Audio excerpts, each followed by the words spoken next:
Arnaud souffre de handicap.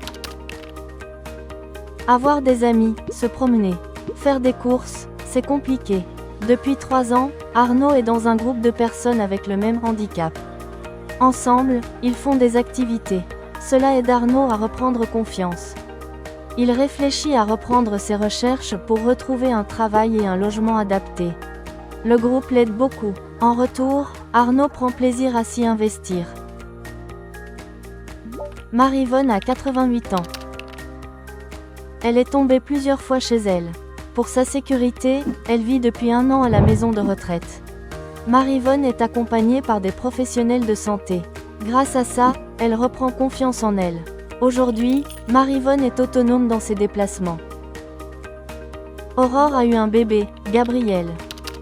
Elle bénéficie du programme 1000 premiers jours. Aurore a été suivie par une sage-femme. La sage-femme a donné des conseils pour arrêter de fumer, préparer l'arrivée du bébé, s'occuper de Gabriel, et pour la vaccination. Aurore a participé à des ateliers collectifs.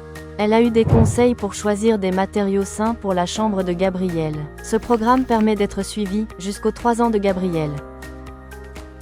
Monique est diabétique. Elle a trop de sucre dans le sang. Le médecin traitant lui a conseillé de participer à un programme d'activité. Monique a découvert la marche nordique. Une diététicienne l'a aidée à changer son alimentation. Monique a supprimé certains aliments, a encouragé ses proches à suivre ses habitudes. Tout le monde prend plaisir à manger comme elle. Grâce à cela, le médecin a adapté son traitement. Laurent a une maladie au cœur.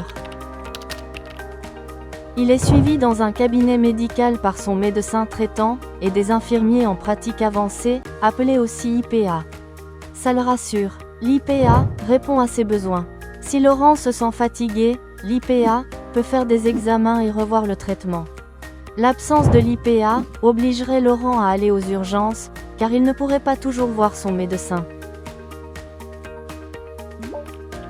Au moment de quitter son travail, Alain a des signes d'un accident cardiovasculaire ou AVC.